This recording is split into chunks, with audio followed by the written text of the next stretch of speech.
High court का एक फ़ैसला आया है जिसमें सिदड़ा, रगोड़ा, मजीन जितना भी एरिया है वहाँ पे जो भी नई कंस्ट्रक्शन है वो अब नहीं होगी और जितने भी लोग वहाँ पे रह रहे हैं उनकी डिटेल जो है वो मांगी गई है। और इसमें जो एडवोकेट थे वो थे अंकुर शर्मा जी, हमारे साथ खास बातचीत में मौजूद हैं। इनसे जानते हैं पूरा क्या जो वाक़या है इसमें। सर, क्या कुछ मामला है ये पूरा, शुरुआत से बताएंगे?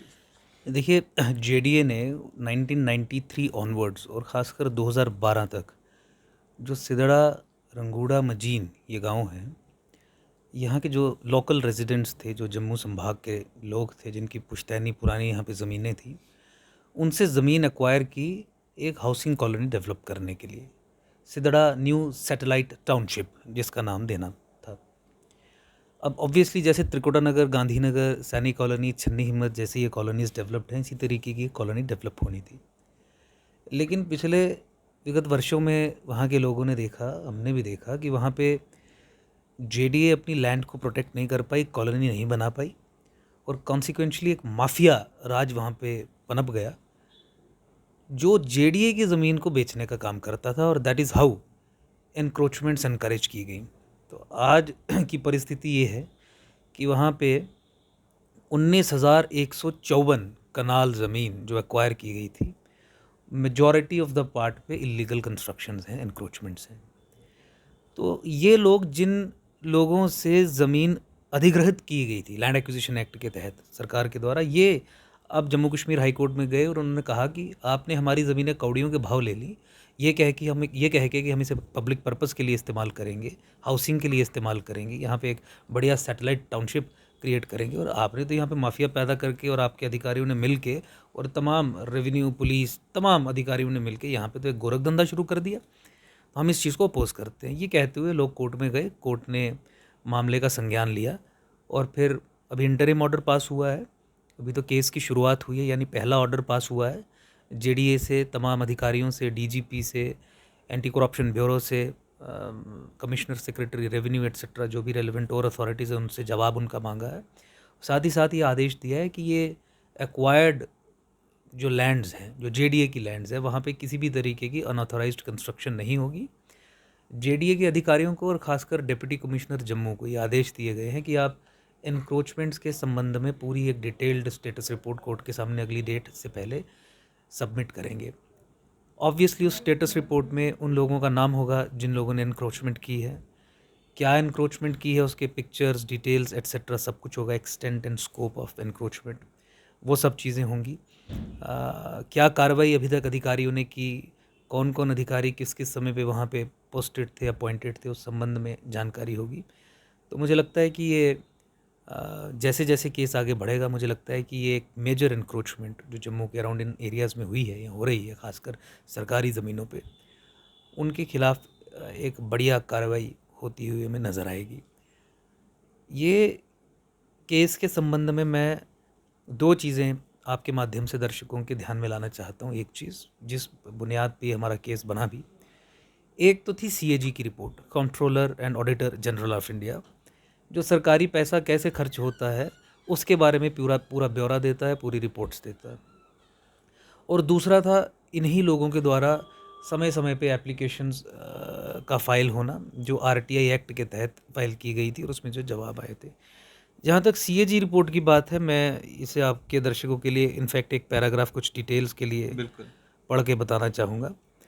Acquisition of land 3.3.n, unfruitful investment इसकी हेडिंग है, और इसमें सीएजी ये कहते हैं, the state government approved January 1993 development of a new satellite township at Sidra to ease population pressure on the old Jammu city.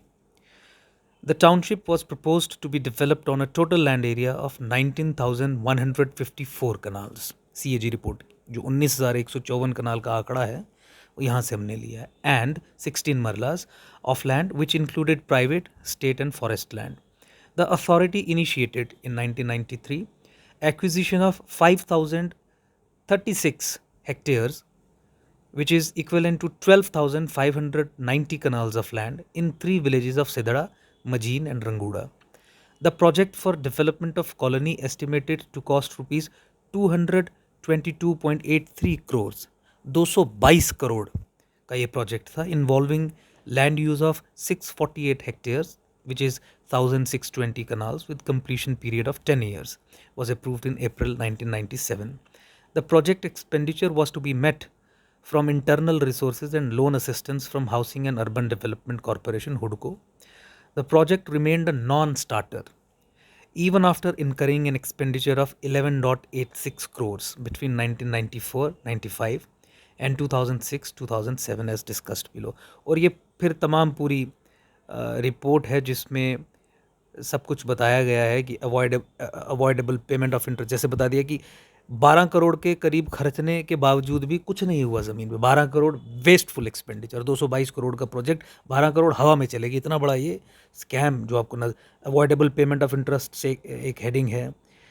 Execution of developmental works को लेके जिस तरीके के फेलियर्स हैं उसका जिक्र किया गया है। फिर execution of certain works without administrative approvals and technical sanctions, यानी धांधली इलीगल तरीके से भी कुछ चीज़ें वहाँ पे सरकार जेडीए के द्वारा की गई हैं। और फिर ये रिपोर्ट डील करती है unplanned development of housing colonies, जो इन्हीं अनप्रोफेशनल कंडक्ट के कारण जिसके लिए एक विंडो होती है, और साथ ही साथ आइडल इन्वेस्टमेंट भी हेडिंग इसको दी है। अच्छा, फिर ये 26 अप्रैल 2012 और इस चिट्ठी का जिक्र जम्मू कश्मीर हाई कोर्ट के सेंटरिम ऑर्डर में भी है।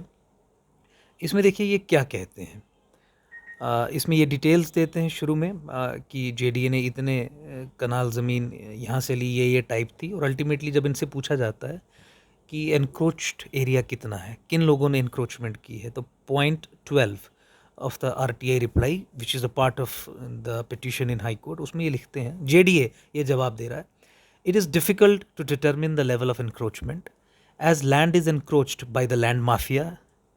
It is also difficult to enter in the interior of village Majin, as there is always apprehension of attacks over revenue staff of JDA. ये कहते हैं कि हम वहाँ पे अंदर नहीं जा सकते, ये नो गो एरियाज़ हैं पुलिस के लिए, हमारे लिए भी, रेवेन्यू अधिकारी के लिए भी। तो ना तो हम ये बता सकते हैं कि कितना एरिया इंक्रोच हो गया, ये जेडीए कह रही है, सरकार कह रही है, और ना हम अंदर जा सकते हैं, क्योंकि जब भी हम अंदर जाने की सोचेंगे हमें वी हैव एन अप्रहेंशन कि हम पे अटैक्स होंगे, यानी अटैक्स हुए भी हैं। तो इन सब परिस्थितियों में कोर्ट ने फिर संज्ञान लेते हुए एक इंटरिम ऑर्डर पास किया। मुझे लगता है कि अभी शुरुआत है, और मुझे ये पूरी उम्मीद है कि जेडी और एलजी एडमिनिस्ट्रेशन मिलके अगली डेट से पहले कुछ ना कुछ ऐसी सम्मानजनक कार्रवाई करेंगे ताकि उनका सम्मान भी कोर्ट में बना रहे, कुछ दिखाने के लिए कि अपनी कमिटमेंट है ये नई डिस्पेंसेशन की। प्रॉबेबली कुछ एक्शंस लेंगे और कोर्ट के आदेशों का पालन in its letter and spirit करेंगे। अंकुर सर, इसमें जिस तरह से सिदड़ा, जो पूरा सिदड़ा की अगर हम बात करें, वहाँ पे बहुत बड़े बड़े फ्लैट्स बनाए गए हैं, बड़े बड़े होटल्स बनाए गए हैं, वो भी किसी ना किसी की परमिशन से बनाए गए होंगे, बड़े बड़े मकानात तामीर किए गए हैं। अब ये जगहें कैसे चिन्हित की जाएंगी कि इनक्रोच कौन सी जगहें हैं, मलकियत किसकी है, परमिशंस लेके क्या क्या चीज़ें बनाई गई, ये कैसे पता चलेगा? तो 19,154 कनाल जो ज़मीन थी, इसके कंटूर्स बिल्कुल डिफाइंड हैं। तो 19,154 कनाल के बीच में जो भी कंस्ट्रक्शन हुई होगी, चाहे वो परमिशन लेके ही हुई, हालांकि परमिशन उसके लिए मिली नहीं होगी, इलीगल कंस्ट्रक्शंस है, और इनकी सेल डीड्स भी नहीं होती, रजिस्ट्री वगैरह कुछ नहीं होती, ये अग्रीमेंट टू सेल पे सिर्फ पोजीशन हैंड ओवर। देखिए माफिया काम कैसे करता है। माफिया, मान लीजिए ये सरकारी ज़मीन है, उस पर किसी तरीके से over a period of time 10-12 कनाल पे मान लीजिए कब्ज़ा कर लिया, और कब्ज़ा करके बीच में चार दीवारी कर ली, या पोजेशन दिखाने के लिए कुछ ना कुछ स्ट्रक्चर क्रिएट कर लिया, और ये मिली भगत के बिना नहीं होता है। लोकल पुलिस अधिकारी इसमें मिले हो सकते हैं, रेवेन्यू अधिकारी मिले हो सकते हैं, जेडीए के लोग मिले हो सकते हैं जिनकी ज़मीन है। एक माफिया का मतलब यही है, एक ऑर्गेनाइज्ड क्राइम करना। तो फिर वो एग्रीमेंट टू सेल पे वहाँ पे लोगों को पोजेशन देना स्टार्ट करते हैं। ना उनके लोन्स प्रोसेस हो सकते हैं, ना उनकी रजिस्ट्री हो सकती है, नहीं होती है, लेकिन घर उनके बन जाते हैं। अब हमारे पास यहाँ पे बहुत सारी एग्जांपल्स हैं जहाँ पे कश्मीर के काफ़ी लोगों ने इस ज़मीन पे अपने घर बनाए हैं या प्लॉट्स खरीदे हैं, पोजीशन वगैरह लिया हुआ है। पैसे की कमी हमने देखा कि उनके लिए नहीं आई, क्योंकि जिस समय क्लाइंट्स हमसे ये डिस्कस कर रहे थे तो बहुत सारी स्पेसिफिक एग्जांपल, स्पेसिफिक नाम भी उन्होंने हमें बताया, और उन्होंने कहा कि आप देखिए कि घर और जिस तरीके के बनाए हैं, तो प्रॉब्ली मतलब कोई बैंक की सैंक्शन, मतलब बैंक के लोन के बिना एट्सेट्रा, अपनी जेब से सारा वो, तो उस तरीके की बहुत बड़ी एक मार्केट है जिसे जम्मू में ज़मीनें जिसके सामने परोसी जाती हैं, तो वैसे हो। तो आपका ये कहना कि कैसे करेंगे वो बहुत आसान है। 19,154 कनाल के बीच में जो भी है वो इलीगल है और इसमें आपको इसी तरीके की ये सब चीज़ें मिलेंगी। तो इसमें सिर्फ वही ज़मीन आती है जो जेडीए ने एक्वायर की थी, या स्टेट लैंड जिसको कहा जाता है वो भी आती है? क्योंकि स्टेट लैंड भी बहुत सारी है वहाँ पे जिस पे लोगों के द्वारा मकानात बनाए गए हैं। नहीं, इसमें मैंने डिटेल्स दे दी सीएजी की रिपोर्ट पढ़ते समय।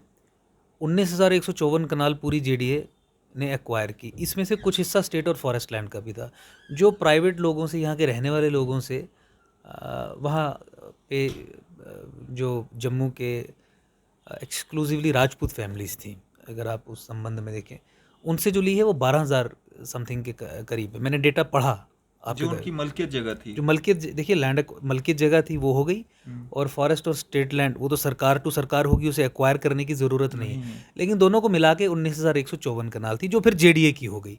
अब वहाँ पे भी जिन लोगों ने बनाए हैं वो भी इसी अनऑथराइज्ड कंस्ट्रक्शन के दायरे में आएंगे। किस तरह की कार्रवाई इसमें हो सकती है? क्योंकि जिस तरह से जेडीए भी ये कह रहा है कि हम वहाँ पे जा नहीं सकते हैं, तो किस तरह की कार्रवाई हो सकती है? क्या उनको ये अलॉटमेंट या कुछ इस तरह का हो सकता है? नहीं, देखिए, कानून तो उसकी परमिशन नहीं देता है। कानून के हिसाब से तो ऑब्वियसली इंक्रोचमेंट्स को हटाया ही जाएगा। जो इंक्रोचर्स हैं उनके खिलाफ एफआईआर्स लगा के ट्रेसपास की एट्सेट्रा, इंक्रोचमेंट की, ये तमाम रेवेन्यू लॉज में कानूनी, अगर आप मुझसे पूछे तो वो वही प्रोविजंस हैं। ऐसा नहीं है कि आपने ज़मीन पे कब्ज़ा कर लिया तो ये रेगुलराइज हो जाएगी, आपके नाम पे हो जाएगी, ऐसा कोई। और ख़ासकर वो ज़मीन जो जो जेडीए ने रिसेंटली एक्वायर की हो, 2012 तक ये एक्विजिशंस चलती रही हैं। इंक्रोचमेंट्स का हटाना और फिर जो भी इलीगल कंस्ट्रक्शन हुई है कानून के हिसाब से, तो वो फिर डिमोलिश होना, और इन इंक्रोचर्स के खिलाफ लीगल कार्रवाई, यही कुछ ऑप्शंस मुझे नज़र में सामने आते हैं। तो अंकुर सर, कार्रवाई तो उन लोगों के खिलाफ भी होनी चाहिए ना जिन लोगों ने इसको सेल परचेज, या जिन लोगों की मिली भगत से जो है ये सब हुआ है। मैंने तो शुरू में कहा कि ये एक ऑर्गेनाइज्ड क्राइम है। इसमें माफिया के कुछ लोग मतलब जो ग्राउंड पे ज़मीनों पे कब्ज़ा करने का काम करते हैं, उनके नाम भी हमारे सामने हैं। वो ठीक है, गवर्नमेंट भी प्रोड्यूस करेगी, नहीं करेगी तो फिर हम प्रोड्यूस करेंगे। अ, उसके अलावा मैंने शुरू में ही कहा कि चाहे पुलिस एडमिनिस्ट्रेशन के कुछ लोग हों, रेवेन्यू के कुछ लोग हों, जेडीए के कुछ लोग हों, ऑर्गेनाइज तरीके से होता है। तो इन सभी व्यक्तियों के खिलाफ कार्रवाई होनी चाहिए। अपनी ऑफिशियल पोजीशन का अब्यूज़ करना, then allowing somebody to encroach lands, इस दायरे में तो बहुत सारे लोग आएंगे। जब मैंने माफिया कह दिया तो माफिया में यू विल सी बहुत सारे लोग इंक्लूडेड, केवल वही नहीं जिन्होंने वहाँ पे बना लिया है या ख़रीद लिया है, वो एक स्टेक होल्डर है। इसके अलावा 10 और स्टेक होल्डर्स हैं। तो सबके खिलाफ कार्रवाई की मांग हमने इस याचिका में की है। सर, जिस तरह से अगर हम बात करें जिन लोगों के द्वारा ये ज़मीनें जो खरीदी गई हैं, जिन लोगों ने वहाँ पे मकानात बनाए हैं, उनका इसमें क्या कसूर है कि वो वहाँ पे पैसा दे के उन्होंने जब खरीदा है वहाँ पे? देखिए, जिस समय उन्होंने ये ज़मीन खरीदी पैसा दे के, तो वो डेफिनेटली ये जानते थे कि ये सरकारी ज़मीन है, ये जेडीए की ज़मीन है। देखिए कैसे जिस तरह से आप मालकियत जगह की बात कर रहे हैं, लोगों ने मालकियत जगहें ली हैं, रजिस्ट्रियाँ जो हैं उनकी कोर्ट्स में हुई हैं। नहीं नहीं, मलकियत जगह लोगों से किसी ने नहीं खरीदी है। अगर किसी ने खरीदी भी है तो एक्विजिशन से पहले खरीदी है। जब जेडीए ने एक्वायर कर ली तो फिर मैटर एंड्स। फिर जिसके नाम पे वो मलकियत है उसे तो कॉम्पनसेशन मिलेगी। मतलब ऐसा नहीं है, मान लीजिए मेरे पास 100 कनाल ज़मीन है और जेडीए एक्वायर कर लेती है, तो फिर वो जेडीए की ज़मीन हो गई, मुझे कॉम्पनसेशन मिल जाएगी। मैं ये नहीं कह सकता कि मेरी मलकियत ज़मीन है तो अब जेडीए के एक्वायर करने के बाद भी मैं इस पर कब्ज़ा कर सकता हूँ या मैं इसे बेच सकता हूँ। तो देखिए, फ़र्द कटता है, रेवेन्यू स्टाफ पूरे डॉक्यूमेंट्स बनाता है। ऐसा नहीं होता है कि कोई व्यक्ति इतना इतना इतना सीधा है कि 1 करोड़, 1.5 करोड़, 1.25 करोड़, 70 लाख, 80 लाख, यही रेट्स है ना ज़मीनों के यहाँ पे, वो मेयर एक अग्रीमेंट के आधार पे दे देगा और उसके बाद ये नहीं कहेगा कि मेरी रजिस्ट्री करवाइए। आप किसी अनपढ़ व्यक्ति से भी बात करेंगे तो वो कहेगा कि भाई कागज़ मेरे नाम पे करवाओ, ये लो पैसे मेरे नाम पे कागज़ करवाओ। तो जब आपको ऑलरेडी पता है कि एग्रीमेंट टू सेल ही हो रहा है, यानी एग्रीमेंट हो रहा है कि भाई आपके उस पोजीशन आप पोजीशन हैंड ओवर करोगे, इसका मतलब है कि आपके पास इस ज़मीन के मालिकाना हक नहीं है। और अदरवाइज़ भी ट्रांसफ़र ऑफ प्रॉपर्टी एक्ट में भी ये प्रोविजंस हैं कि कुछ चीज़ों को लेके buyer has to be extra vigilant. Buyer beware वो प्रिंसिपल रहता है कि उसे कुछ चीज़ों का पता होना चाहिए। पता होना चाहिए कि ये ज़मीन का असली मालिक कौन है, पता होना चाहिए कि इस ज़मीन में कुछ और स्टेक होल्डर्स तो नहीं है, जो आसानी से रेवेन्यू रिकॉर्ड को देख के उसके बारे में पता करके पता चल जाता है। कानून में भी यही लिखा हुआ है। तो फिर ऐसी परिस्थिति में हम ये नहीं कह सकते कि जिन लोगों ने वहाँ पे इतने पैसे इन्वेस्ट किए वो लोग थे जिन्होंने इग्नोरेंस में किए। उन्होंने इस आशा में किए कि मान लीजिए कल को कुछ हो भी जाता है तो मार्केट से हमें 10-20 लाख 30 लाख सस्ती मिल रही है तो देखा जाएगा, क्योंकि ये ट्रेंड एनक्रोचमेंट्स का तो यहाँ पे बहुत देर से चल रहा है और जिसमें तमाम आपने देखा ही है, चाहे IAS हों, IPS हों, KS हों, KPS हों, MLAs हों, मिनिस्टर्स हों, चीफ मिनिस्टर्स तक हों, सबने तो ये बंदर बांट की। तो लोगों को फिर ये उम्मीद होना शुरू हो गई थी कि हमारा भी कुछ ना कुछ हो जाएगा और जब घर बना लेंगे एक नॉर्मल चीज़ है तो फिर तो कोई हिला ही नहीं सकता। तो अब मुझे लगता है कि ये प्रोसेस कहीं ना कहीं थमना चाहिए। कोई भी इलीगल एक्टिविटी समाज में इन परपेचुइटी चलती रहे तो मुझे नहीं लगता कि वो एक हेल्दी साइन है। Things should stop. Land encroachments के कारण ही प्राइसेस के दाम भी यहाँ पे बढ़े। देखिए, सरकारी डिपार्टमेंट्स ने, JDA हो, हाउसिंग अर्बन डेवलपमेंट डिपार्टमेंट, इन्होंने कॉलोनीज़ काटना बंद कर दिया। आज कम से कम जम्मू को एक्सपैंड करने के लिए कम से कम 10 से 15 कॉलोनीज़ का प्रोजेक्ट चल रहा होना चाहिए था। तो तभी लोगों को, अब आप देखिए 20 लाख रुपए मरला, 22 लाख रुपए मरला छन्नी और 25 लाख रुपए मरला।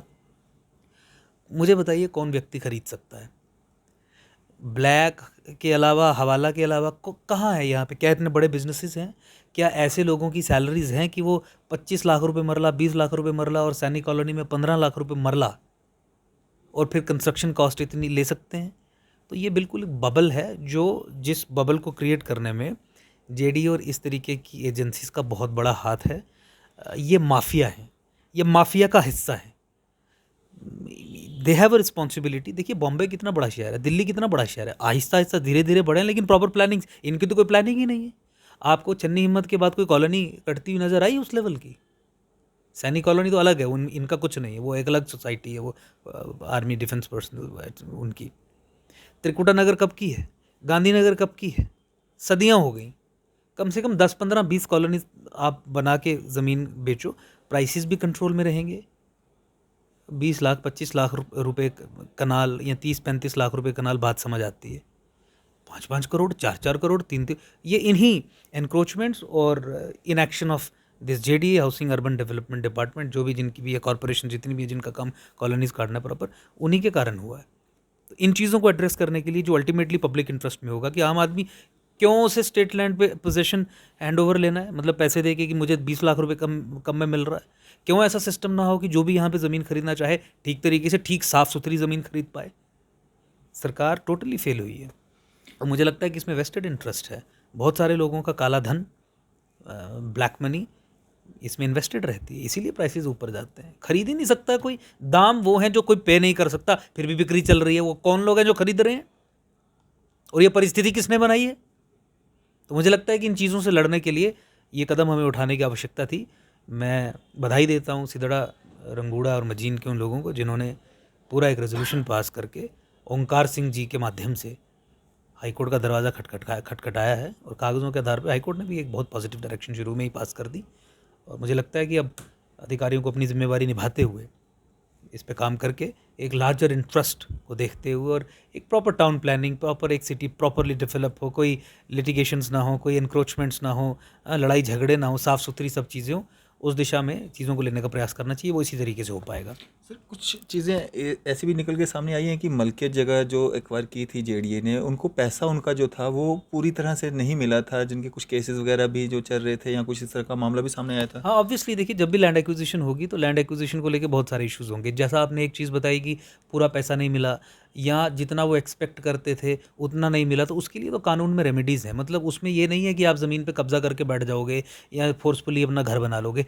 देखिए, लैंड एक्विजिशन में आपके पास ऑप्शन एक ही है कि आपको कॉम्पनसेशन मिलेगी। डिबेट उस पर हो सकती है कि कॉम्पनसेशन कितनी मिलेगी। उसमें भी फिर रेफरेंस के ज़रिए आप डिप्टी कमिश्नर या कलेक्टर लैंड एक्विजिशन को चिट्ठी लिखते हैं, वो डिस्ट्रिक्ट एंड सेशंस जज को केस रेफर करता है, वहाँ पे रेफरेंस के ज़रिए बहस होती है और नॉर्मली प्राइसेस, जो रेट है ना, जिस रेट पे आप एक्वायर कर रहे हो, वो बढ़ा दिए जाते हैं।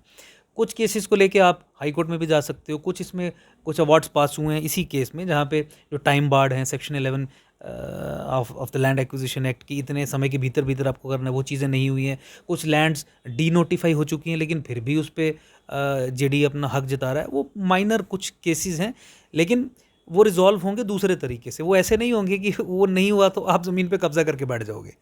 आपकी entitlement after the acquisition has happened सिर्फ कॉम्पनसेशन को है, ये कानून सेटल्ड है। आपकी जितनी भी ज़मीन हो, सरकार अगर लेना चाहे पब्लिक पर्पज़ के लिए ले सकती है, कानून सेटल्ड है। आप किसी भी तरीके से केस करके उसको नहीं रुकवा सकते। आप ये नहीं कह सकते कि ये प्रोजेक्ट के लिए मुझे मेरी ज़मीन नहीं देनी है, तो आप ये कानून बना हुआ है। You will be paid just compensation, fair and just compensation, वो कानून है। तो जितने भी मसले हैं पैसे से रिलेटेड हैं, ज़मीन तो खाली चाहिए ना साफ़ सुथरी। तो मुझे लगता है कि उसी दिशा में ये केस चीज़ों को लेके आगे बढ़ेगा। अंकुर सर, इस केस की नेक्स्ट हियरिंग कब है, और ये जो फैसला जो हाई कोर्ट ने दिया है कि कंस्ट्रक्शन जो है नई ना हो, तो इस पे रोक के लिए क्या रुकेगी ये नई कंस्ट्रक्शन अगर वहाँ पे होती है रात को दिन को, मतलब जिस तरह से होती रहती हैं संडे को छुट्टी दे के या मिलजुल के जिस तरह से आज तक हुए हैं वैसे ही? हाँ, कुछ देर तक ये चलेगा। जो ट्रैक रिकॉर्ड है यहाँ की अधिकारियों का, उनको देखते हुए और जिस तरीके से माफिया वहाँ कई दशकों से ऑपरेट कर रहा है, मुझे लगता है कि थोड़ा समय हमें लग सकता है ये सुनिश्चित करने में कि किसी भी तरीके की अनऑथराइज कंस्ट्रक्शन ना हो। लेकिन उसके लिए हम प्रयास करेंगे। मैटर कोर्ट में है, अकाउंटेबिलिटी फिक्स की जाएगी। जो जो याचिकाकर्ता हैं उन्होंने मुझे स्वयं बताया कि अब हम पूरी नज़र रखेंगे कि क्या क्या हो रहा है, और जहाँ पे भी कुछ कुछ हो रहा होगा, कंस्ट्रक्शन हो रही होगी, उसकी वीडियो बना के, फ़ोटो बना के हम आपको भेजेंगे। और फिर हमने उन्हें कहा कि हम अधिकारियों के खिलाफ कंटेम्प्ट पिटिशंस फाइल करेंगे अगर डिस्पाइट ऑर्डर्स ये सब चीज़ें हो रही हैं। तो उसके लिए फ़ोटोज़ और वो वीडियोज़ विल सफाइस। उसे हम एप्लीकेशन के फॉर्मेट में डाल के कंटेम्प्ट पिटिशंस फाइल करेंगे कोर्ट में, और फिर प्रेशर डालेंगे कि हो। और मुझे लगता है कि कोर्ट कड़ा संज्ञान ऑब्वियसली हमेशा लेता ही है अगर उनके ऑर्डर्स की अवहेलना हो रही हो। तो that is how we will contain it. हमारी ये जंग रिलेंटलेस रहेगी, कांस्टेंट रहेगी, तब तक रहेगी जब तक ये चीज़ें लॉजिकल कंक्लूजन तक नहीं पहुंचती। 1 डेढ़ महीना 2 महीने कुछ छिटपुट कोई कर भी गया, कंस्ट्रक्शन कर भी गया, किसी को लगा कि कुछ नहीं होगा देख लेंगे, तो वो ज़्यादा देर तक चलेगा नहीं। Will follow everybody. और इसमें अगली डेट जो आपने पूछा वो 15 जुलाई 2022 को है। जून महीने में पूरी छुट्टियां हैं, 3 से 26 जून, 26 या 25 तक हाई कोर्ट बंद है। तो जून महीना लार्जली वेकेशन है। अब 15 जुलाई को ये नेक्स्ट हियरिंग है, जिसमें JDA, deputy commissioner Jammu, DGP, anti corruption bureau, क्योंकि बहुत सारी रिप्रेजेंटेशंस भी दी गई थी एफआईआर लगाने के लिए कि ये देखिए इंक्रोचमेंट करके ज़मीन बेच गया है ये व्यक्ति, नाम दिए हुए बाकायदा पूरे, और आपने कुछ नहीं किया। ये सब जवाब देंगे। एक स्टेटस रिपोर्ट कॉल की गई है। आई डोंट नो कि अगली डेट तक ये फाइल करेंगे नहीं करेंगे। अगली डेट पे नहीं करेंगे, उससे अगली डेट पे करेंगे, करनी तो है क्योंकि ऑर्डर है। तो वो स्टेटस रिपोर्ट ये फाइल करेंगे, डिटेल ऑब्जेक्शंस बताएंगे, भाई एक्शन प्लान क्या है, कैसे आप इन एनक्रोचमेंट्स को हटाएंगे, वो सब चीज़ें। तो ये 15 जुलाई को ही पता चल पाएगा, जिस दिन केस सुनवाई के लिए आएगा। चलें, शुक्रिया हमारे से बातचीत करने के लिए। धन्यवाद। तो ये थे हमारे साथ एडवोकेट अंकुर शर्मा जी। इसी तरह की मजीद अपडेट्स के लिए आप देखते रहें न्यूज़ शहर इंडिया। मैं अरफाज अहमद डैंग, कैमरामैन शाहनवाज के साथ।